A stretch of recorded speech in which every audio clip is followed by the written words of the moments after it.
Why are fathers important, and how does fatherlessness affect families, specifically in the Black community? Is the pro-life movement racist? And if we're not, why does the entire abortion industry say that we are? Do Black women need abortion the way that mainstream media tells us they do? We're discussing all of this and more. Welcome to Speak Out. I'm your host, Christine Yeargin, and today we are joined by special guest Brandon Tatum. I'm excited for you guys to hear from him. Brandon is a former Tucson police officer. He is the co-founder of Blexit. He is an author of Beaten Black and Blue, Being a Black Cop in an America Under Siege. He is a public speaker. He does it all. And most recently, super excited for him, he is now taking over Larry Elder's spot on Salem Media. He's going to have his own radio show called The Officer Tatum Show. You should totally check it out. He's authentic, he's genuine, he's real, he says it like it is, and that's why we love him. You should follow him on social media if you don't already, at The Officer Tatum. We're honored to have him. But yes, obviously your wife is, I guess we'll just go ahead and dive right into this. I'm Christine. So Corinne is wonderful. She is who introduced us. I'm so glad you're on the podcast today, Brandon. Thank you so much for joining us. It's my pleasure. So speaking of Corinne, you have a beautiful wife and two wonderful sons. I want to start off by telling us basically what fatherhood means to you. Now that you're a dad, when we're single, we don't really understand it fully, but now what does it mean to you? Yeah, I have to go back to my father, and I thought he was such an incredible man. However, he means a lot more, and the values that he bestowed in my life means a lot more now that I'm a father. I appreciate him more, and I see him in a different light, now that I'm a father. But I think fatherhood is incredibly important. It is the nucleus of growth and potential for young children. Not saying that mothers are not invaluable, because they are, but fathers, in my opinion, is the structure that God has put in place, the leader to guide a family, to mature the family, and to, I would argue, to bolster the family name. Being a father, I try to implement to my sons. One is 12, well, he'll be 12 in August, and then the other one is just a little baby. He's 14 months. So, but I want them to understand the legacy of reputation and the importance of our family name. So I would say being a father has a lot of great responsibilities, and it's something that I really enjoy, and I'm very proud to be a father. Yeah, as you were saying that, I just realized your shirt says Fathers Matters. Is that from the Officer Tatum Yeah, store? yeah. I love that. That's so good. So talking about the values that your father instilled in you, what are some values that you hope to instill in your two boys? Well, just integrity is the biggest thing. Yeah. I want them to understand that you can be as successful as you want to be. You can do all these great things, but if you do not have integrity, you're nothing. And I want them to see it, not just me tell them things. I want them to see me lead by example with integrity, consistency, and believing that they can be whatever they want to be in this world, as long as they follow passion, they follow God, and they put in the work. And like I said, my biggest principle is not just talking. I don't want to just tell my sons certain things. I want to show them by example, because I believe that's the best tool, to encourage success and encourage a role model, is to be the example. Yeah, absolutely. No, I agree. I want to read a little statistic to you. Obviously, as a father, you're able to witness how important it is for your boys to have you. What do you think about the fact that 1 in 4 children don't have a father in the home? I think it's the degradation of our society and lack of morals, removing God from perspective. Because if you don't have God and you don't have a structural principle, I believe people don't value the importance of having a father. They don't see the structure superseding what they want and they intend to have in their own lives. Meaning, you have people going out and they're having premarital sex or having sex with no commitment. I mean, whether premarital or not, they have sex with no commitment and end up having children. I'm one of those people. I had my son is 12 and I got a 14-month-old. So that gap is indicative of decisions that I made from a long time ago. But I really do believe it's a cultural thing. I think people don't understand the value of being a family unit until it's too late. And we all know the statistics of when you don't have a father in the household, how you're more susceptible to negative things. But I really do believe it has a lot to do with the lack of moral the moral fabric of believing in God and understanding the importance of having a family structure. Yeah, you bring up the statistics. And for anybody who's listening or watching who doesn't know, I'm going to read some statistics for you. So this is kind of information heavy right here. So I want everybody to realize how valuable fathers are and how detrimental it is to have them in the home. Of all fatherless homes, 57% are Black, 31% are Hispanic, and 20% are white. Children without a father are 4 times more likely to be in poverty, 3 times more likely to go to prison if fatherless from birth, and 2 times more likely if fatherless from 10 and up. 279% more likely to abuse drugs and carry a firearm offensively. 90% of runaway homeless youth come from fatherless homes. 85% of children who exhibit a behavioral disorder come from a fatherless home. 75% of rapists are motivated by displaced anger associated with feelings of abandonment involving father absence. This is crazy. I mean, a father being in the home is such a staple, and I don't think people realize how valuable it is. Fathers matter. You know, we say Black Lives Matter as well, but the Black Lives Matter organization we know wanted to destruct the nuclear family and take fathers out of the home. We've seen all of that. It also says with equal poverty levels, children from a 2-parent household outperform children from a 1-parent household. I mean, you are invaluable. Fathers in general are invaluable. You were an officer. When you were an officer, did you notice similar things? I mean, I don't know that you talked to everybody that you arrested or came in contact with, but was that something, fathers not being in the home, that you noticed a pattern of? Well, one of the things, and there's a lot that I want to touch on involving that question, but as a former police officer, when I was patrolling, yeah, every single juvenile, every single one without fail, every juvenile I arrested did not have a father. They either didn't know their father or their father wasn't present.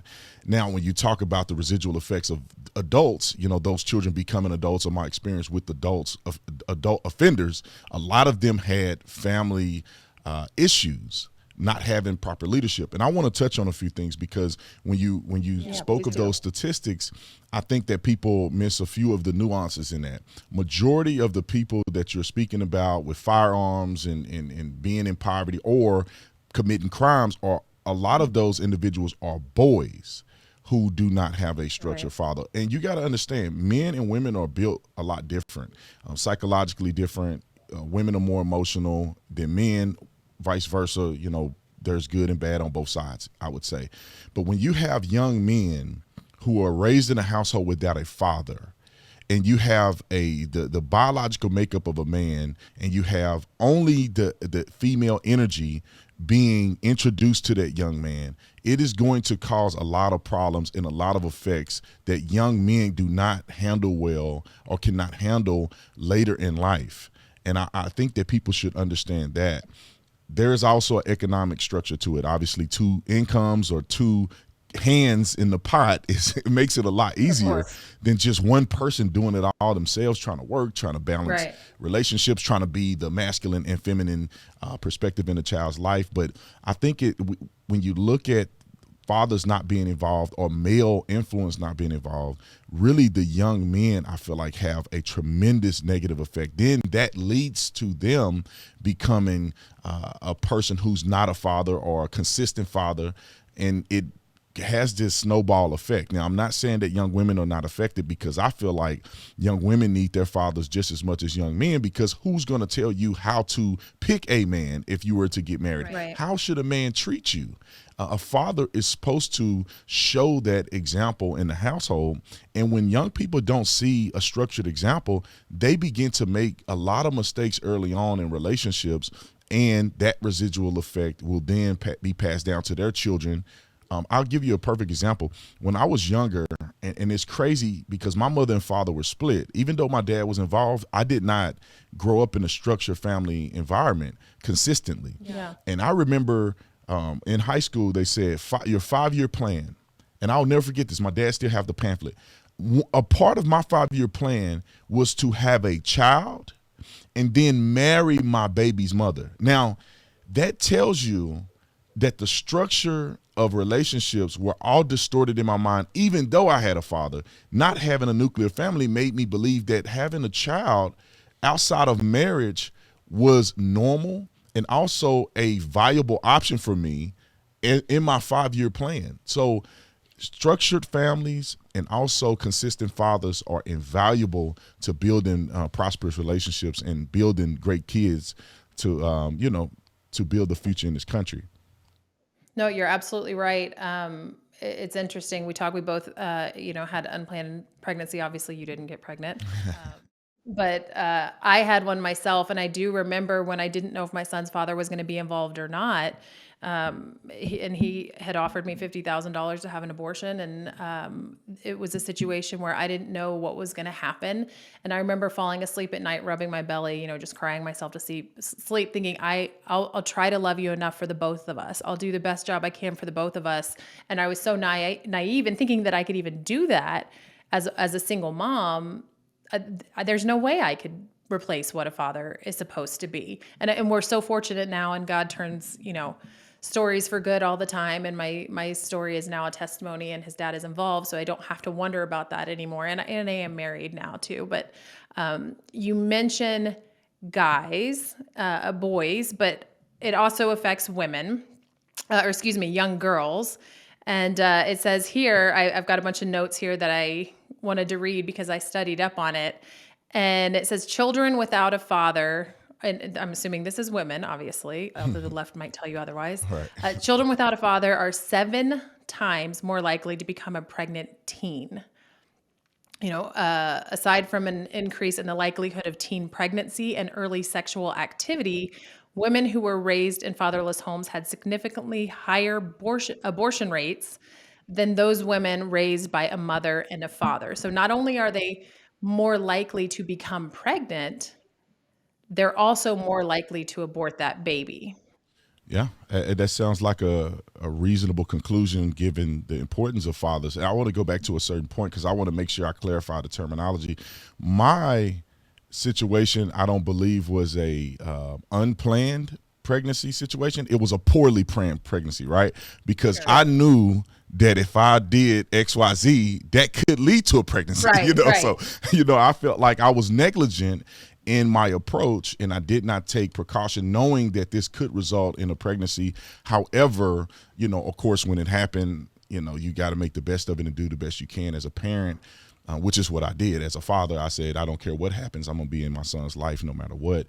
But when going back to your statistics, yes, I mean, you think about it. Young women, for instance, when you have a strong father, look, young men are going to have a difficult time dating, right? Because they have to go to through the filter of a father. The intimidation factor of a father will rule out a lot of these young men who have nefarious purposes to date your daughter. And then also, how do your daughters? You mean like the guys, the dads who answer the door with a shotgun when the boy's coming up to take the daughter on the date? Right. And how do you know how to date a man? Because sometimes these family splits are tumultuous.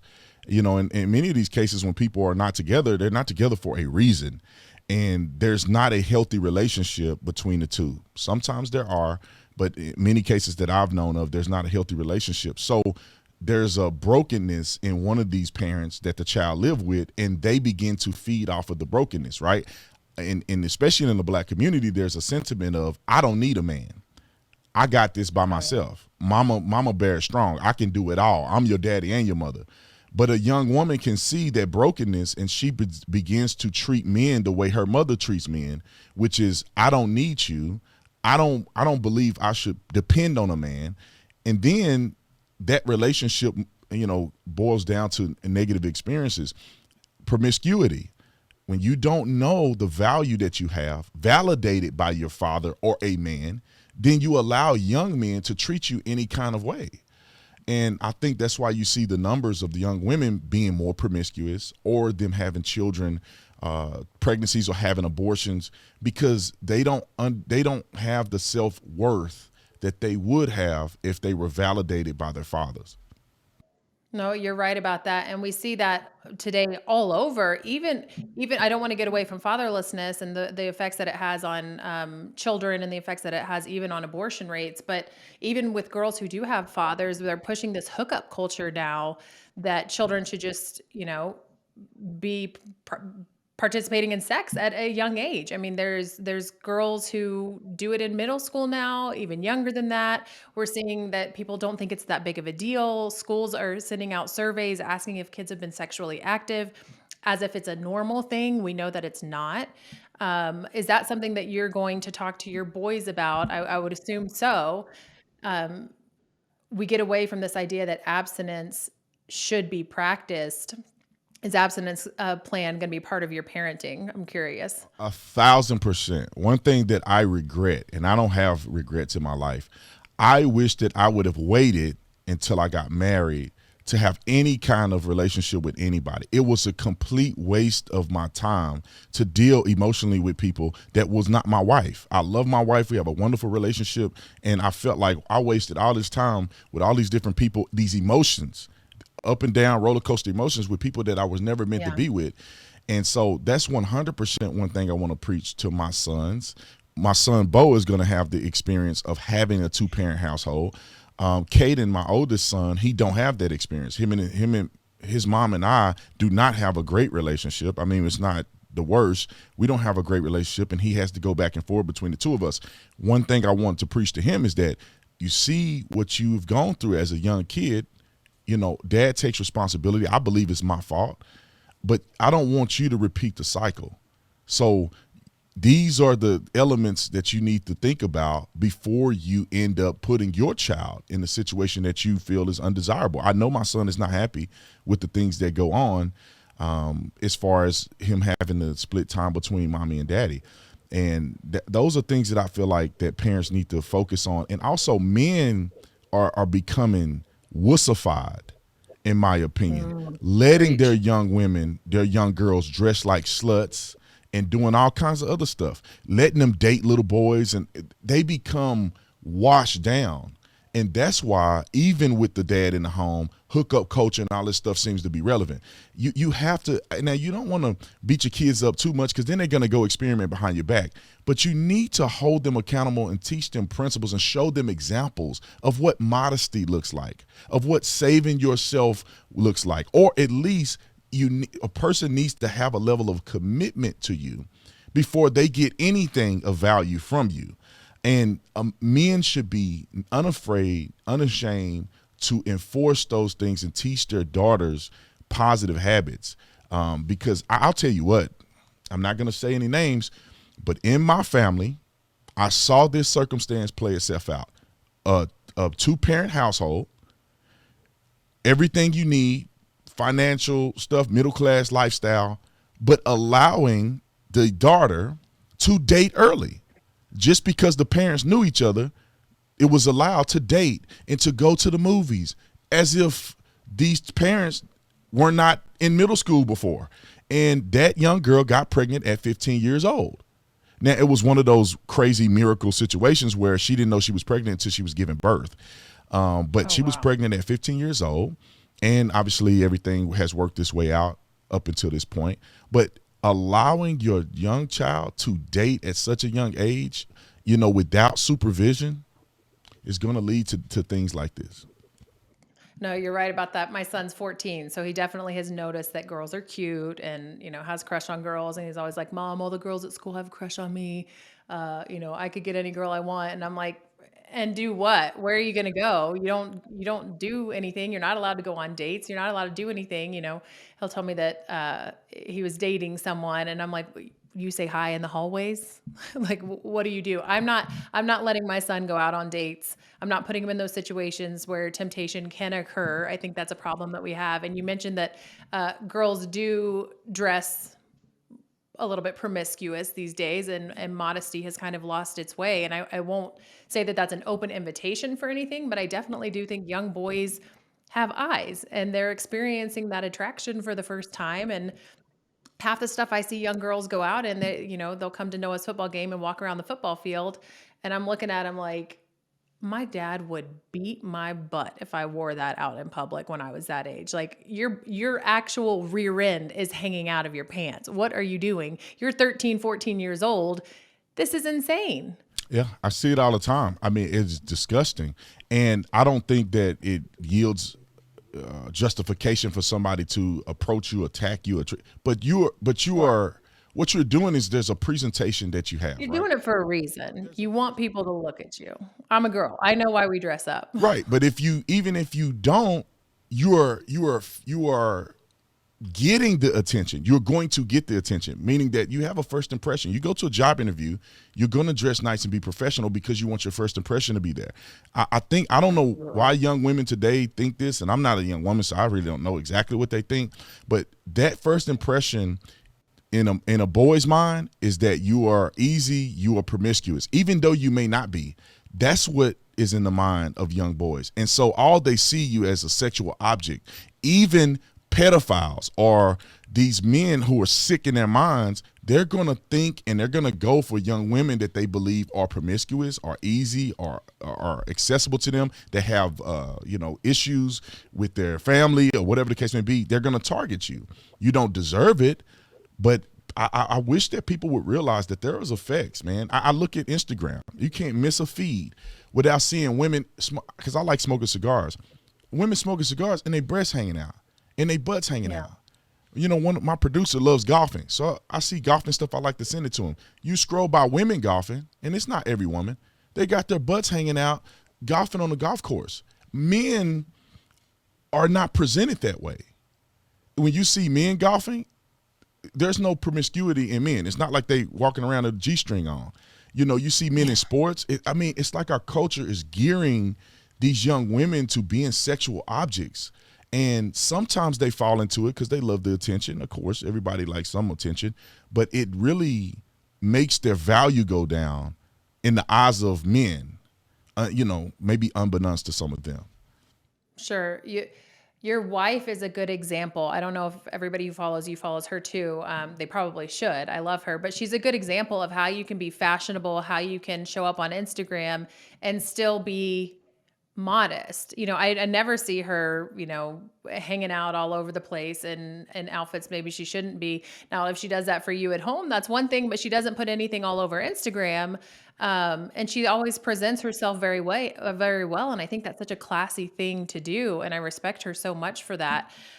Getting back to abortion a little bit, Black women have the highest abortion rates, and nearly half of all pregnancies end in abortion.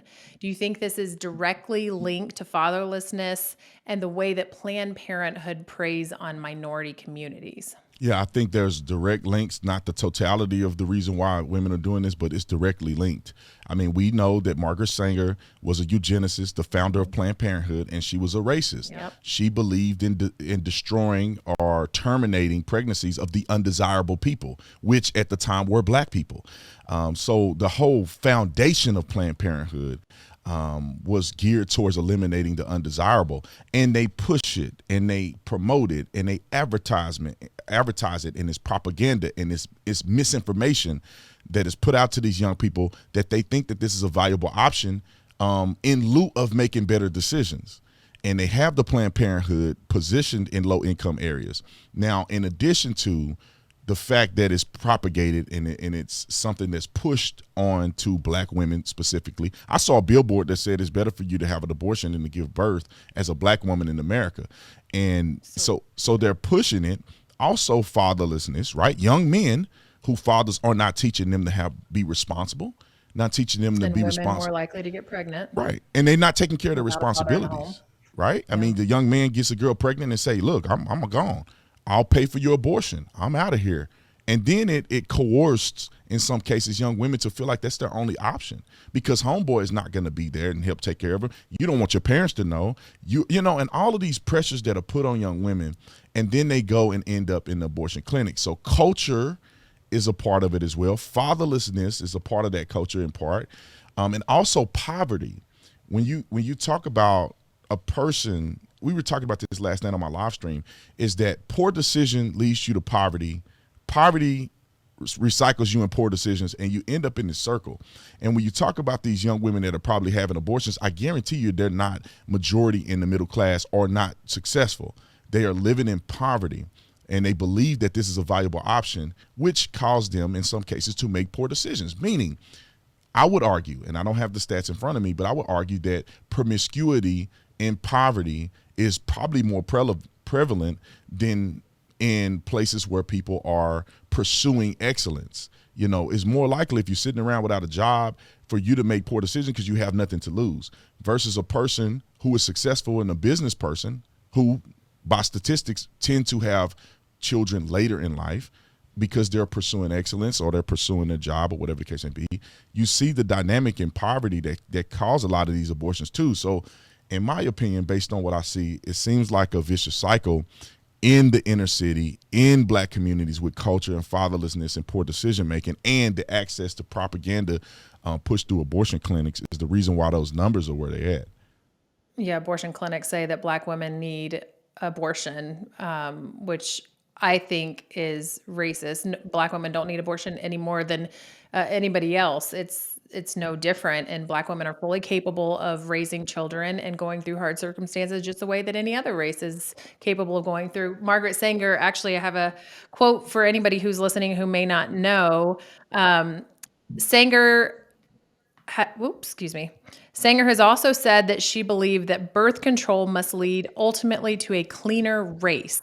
But Sanger's most condemnatory quote came from a letter she wrote to eugenicist Dr. Clarence Gamble. So this is a eugenicist doctor. She wrote this letter. It was discussing the Negro Project, which was an effort to reduce births in the Black population. She said, "We do not want word to get out that we want to exterminate the Negro population, and the minister is the man who can straighten out the idea if it ever occurs to any of their more rebellious members." So we do not want word to get out that we want to exterminate the Negro population. And Planned Parenthood still praises Margaret Sanger. We've seen Hillary Clinton say they had a Margaret Sanger Award, I believe, that Hillary Clinton received and was proud to have received it. Margaret Sanger has been to KKK events and proud to be part of them. I mean, it's insane to me that such an open racist has so many people supporting her today. Yeah, and I feel that Black women are not, well, in part, are not complete victims in this because they vote for these people. By and large, they support Planned Parenthood. They support these eugenicist loving people like Hillary Clinton and others. And, you know, you can go Bill Clinton, you can go Joe Biden, people who have created this environment of incarceration and drama and violence in the Black community. They are right to a certain degree. And I believe it's because of Democrats and leaders who have torn the Black community apart. I think that Black people should be measured in giving birth to a certain degree, because when you live in poverty, what are you placing your children into? It's violence. You're putting them in a position to fail. And I don't believe that should result in abortion. You should keep your legs closed. That's what that should result in. You should make better decisions about birth. You shouldn't be going to the Planned Parenthood, because the Planned Parenthood, what it does essentially, in my opinion, is twofold, and it's destructive in both ways. It allows young women to be as promiscuous as possible and be able to have a fallback plan. Also, it allows young men to not take responsibility for their own actions as well, because all they have to do is sleep with as many women as they can, and if one of them get pregnant, they can coerce them into killing that baby and eliminating that baby, and they can go on and continue to live their lives as promiscuous men. It hurts men and women when abortions are occurring like this. And these Democrats, in my opinion, and these Black leaders who thrust these ideologies into the inner city communities are destroying Black families, are destroying Black culture and Black communities. And that's why we look at these statistics. Even in crime, Black people are perpetuating way more crime disproportionately than anybody else, way more opportunities or situations where they're having negative response with police, way more abortions than anybody else, way more single parent homes or children born without fathers. It's all geared towards this same ideology of the self-fulfilling prophecy that unfortunately Black people vote themselves back into, that's making it worse for them. No, yeah, I can completely see that, and sometimes I wonder if it's so much as them being voting for these people willingly, opposed to being told that that's, who they should vote for because the other side is racist, and maybe you don't do any digging, especially this day and age. Millennials or Gen Z, a lot of times they don't read past a headline. So when the headlines you see are, the right is white supremacist or the right is racist, you automatically, as a minority, want to vote for the other side, even if you haven't looked into it and said, well, are they? Like, let me read this article. Let me pull up the full clip of what so and so said. Let me see if I can educate myself on my own. It's not. I don't think that's an issue within just the minority community. I think that's an issue within young people, especially because headlines are out there. Speaking of abortion in the Black community, we were talking a little bit, you mentioned you didn't have statistics, but here's a couple for anybody listening. In some cities like New York, there are more Black babies aborted than born alive, which is insane to me. That is absolutely an insane. And for anybody who's saying that, being pro-life is racist because you don't care about Black women, we're sitting here saying, no, we love all women, Black women included, and we want your baby to be born. We want more Black babies. In what world are the people who are killing the Black babies not considered the racist, especially when they're praising Margaret Sanger? 13% of American women are Black, and they submit over 38% of all abortions. In America today, a Black baby is 3 times more likely to be killed in the womb than a white baby. More Black babies have died from abortion than from AIDS, accidents, violent crimes, cancer, and heart disease combined.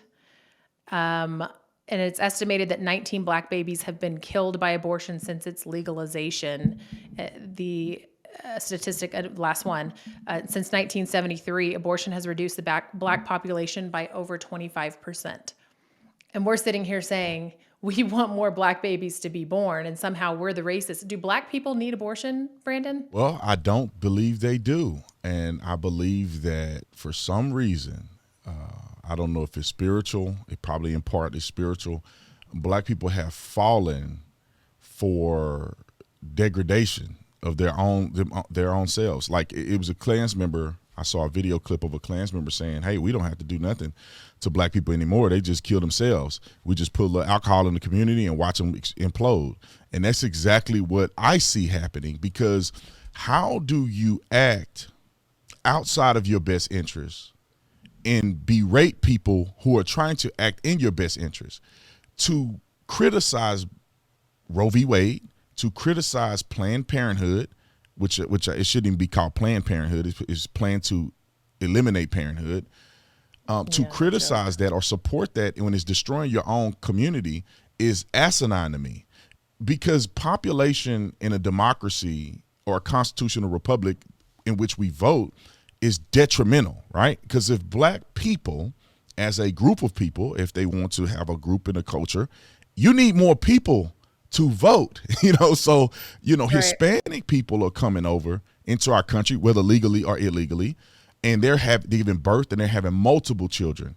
And all you have to do is extrapolate or roll out a time period of the next 20 years, and Hispanic people will outnumber Black people by probably triple. And when it's time to vote, when it's time to vote in certain areas, Black people are not going to have a gun in the fight, because it's going to come down to, and it already has been this way, Democrat, Republican. If Democrats were to lose 5% of their Black vote, they will never be elected ever again. You have 90+% of Black people, majority Black women, that are voting for Democrats. And if you are not creating a bigger population for yourself, you are going to be washed out of the voting, I would say the voting consideration. As we saw in the last election, Democrats were on the platform speaking in Spanish. Why are they speaking in Spanish? Because they are going to have an influx of Hispanic population that is having children, and they're going to completely wash out the Black vote. And I really have been trying to preach this to Black people as long as I could, to say we need to get our crap together. We need to start marrying more. We need to get rid of this degrading culture that's a subculture of the black identity, which is not black people. This is not historically the way black people act. And we need to start focusing on saying, hey, do you want to be relevant? Do you want your voice to be heard? And that will start with not killing your babies at Planned Parenthood. Right. No, I completely agree. And we, like you said, we see the left planning ahead. They see that not only are Black abortions happening and the Black population is decreasing in that sense, but we're also seeing that there's a lot of Black people waking up and saying, you know what, no, I am pro-life, or I do want God in the schools, or I'm not okay with all this gender theory and CRT that's being pushed in schools. So I think they see that they're losing that. And so they're trying to be 10 steps ahead and looking to the future of what they can do to gain more votes. This might be a really big question, loaded question. How do we fix fatherlessness? What can the everyday person do to help tackle this issue too? I think awareness, speaking about it, but I think by and part, fathers are going to have to be the responsible party of ending fatherlessness, right? I mean, you need to be an example to your children to create a generation of new fathers, and also be mentors to your peers. I have men that are my friends, and when they are cutting up or they are not standing up or holding the standard as a father, I critique them. I tell them, hey, look, man, you need to be a better father. These are the things that you need to do to help. And also, somebody like me with influence can have a connection or a group of people that can be mentored, or even peer-to-peer conversations about fatherhood, because there is a huge swath of different perspectives in fatherhood, right? You have your expectant fathers who are not fathers yet. You have fathers who are doing a great job and can be mentors and leaders. And then you have fathers who may not be doing what they're called to do. And all of us working together can inspire and create better fathers, some who are not fathers yet, and some who are fathers who have defected. We can encourage them to say, hey, a little at a time, you need to interject yourself in your children's life. It does not matter the relationship with their mom. Some are really, really bad, and that's another story, but you need to start doing a little bit, because I'll tell you this, fathers in this society we live in, it appears that a lot of things are against fathers, especially when it comes to breakups and divorces. And sometimes fathers get pushed away in a very mean and hurtful and destructive way till some of them just give up. And I want to encourage fathers to say I want to encourage fathers by saying that's not the approach to have, because that child with just a little bit of influence from you, with at least I care about you, at least I'm here for you, can go a long way. And I tell you by personal experience, it has been difficult being separated in a situation where one parent, I believe, is a lot more worried about themselves than the relationship of the son and father. It is difficult as a father. It is hurtful. There are times that in my mind, I said, why am I dealing with this? Why do I have to go through this? All I want to do is see my son, be a part of his life, and I have to deal with drama and chaos from this other person. But I look back at my father and I say, my father put up with a lot, and my father stayed in our lives, and I'm so thankful. How much more should I pursue staying in my son's life no matter what? Because, and just keeping it real, I'm remarried and I have another son. It is a battle to deal with another person that's consistently dramatic. And I'll save it for another conversation, but my wife knows what goes on. I mean, it has been a conflict between the two of them. So it gets difficult, but men should think to themselves that it's not about me. It's not just about me. My son needs to have me in his life no matter what. He needs to know that I care and that I'm there. He can communicate with me. He know his father is there. He have a father. A lot of young boys that experience this, and I only know because I'm a boy. I don't, because I was a boy and I'm a man. I don't really know how young girls are experiencing this. But as a young man, just knowing my father it was a lot to me. Just knowing that I come from a lineage, I come from this man, You know, I sound like my Right. daddy. You know what I'm saying? People say, you sound just like your daddy. The mannerisms and the way I think is just like my father. And I know that man. I can see that man. I can gain wisdom from that man. My father, things that my father tell me mean more than what anybody else can say to me. My father, when I wrote my first book, my dad said, I read your book, and my dad is completely honest. He said, you did a good job. I'm proud of you. I don't care who That was all said you my needed book to was hear. good. The world could say my book sucked. My Right. father said that my book was good. And that meant the world That's to me. beautiful. And I want people to understand, at least men to understand, that it is so. I remember how my father smelled. And I know it sounds weird, but I know young men are experiencing this. My dad used to come home from fighting fires and he smelled like smoke. I remember my father's smell. It did something to me as a kid. And I could not imagine if I didn't have that. You lost. You don't know where you belong. You don't know who you're supposed to be like. And then young men live wondering, who is this man? What does he look like? Does he look like me? Do I act like him? You know, do I get my facial features from him? The way I'm built, am I built like my dad? You know what I'm saying? Is my dad a good guy? Is he like a leader? Or, you know, like there's all these things that young men think about. And I'll just finish with this point. The reason I have a little insight because I did not know my grandfather. And that affects me because my whole family lineage is my dad.